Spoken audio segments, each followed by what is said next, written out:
माळशिरस तालुक्यातील कुडूस या गावामध्ये माळशिरस वकील बांधवांनी सुरू केलेल्या चालता बोलता जागर संविधानाच्या या कार्यक्रमाकरिता आपण या कुडूस गावामध्ये आलेलो होतो आणि माझ्यासोबत या बार्टीचे समता दूत सन्माननीय किरणजी वाघमारे साहेब या ठिकाणी आहेत. किरणजी, आपण ह्या संपूर्ण कार्यक्रमामध्ये तुम्ही आमच्या सोबत होता. तर एकंदरीत ह्या कुडूस गावामध्ये आपण हा चालता बोलता जागर संविधानाचा कार्यक्रम घेतलेला आहे. तर एकंदरीत तुम्हाला हा संपूर्ण कार्यक्रम पाहिल्यानंतर तुमची पहिली प्रतिक्रिया काय? सर्वप्रथम मी आपणा सर्व वकील बांधवांचं मी प्रथमतः हार्दिक स्वागत करतो. कारण हा उपक्रम शासनानं घेण्याऐवजी आपण पुढाकार घेऊन हा उपक्रम करतात. या उपक्रमाचं मी प्रथमतः सहर्ष स्वागत करतो आणि या उपक्रमाला मी शुभेच्छा देतो तुम्हाला. धन्यवाद किरणजी, तुम्ही खरं तर समता दूत आहात आणि बार्टीच्या माध्यमातून संविधानाच्या बाबतीत जनजागृती व्हावी म्हणून विविध उपक्रम राबवले जात असतात. त्याच्यामध्ये नेहमी तुम्ही पुढाकार घेत असता.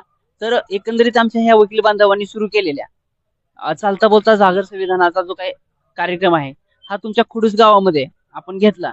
तर ह्या कुडूस गावातल्या लोकांमध्ये खरंच ह्या संविधानाबाबत जनजागृती आहे का?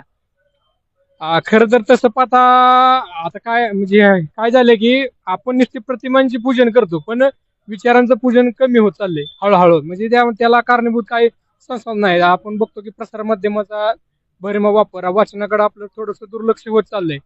त्यामुळं काय व्हायला लागलंय की आपण नुसते प्रतिमांचं पूजन करतो आणि विचारांचं पूजन कुठं तर हरवत चाललंय. त्यामुळं थोडंसं या भारतीय नुसते आपण काय करतो की जयंती आले की डॉक्टर बाबासाहेब आंबेडकर जे कायदा माझ्या बापाचा, पण खऱ्यापणे ऍक्च्युली त्याचा अभ्यास कोणी करत नाही.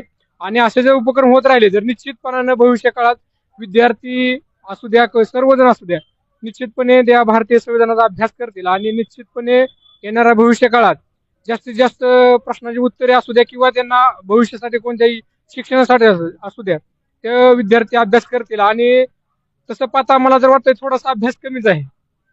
तर हे होते बार्टीचे समता दूत किरणजी वाघमारे साहेब. थँक्यू.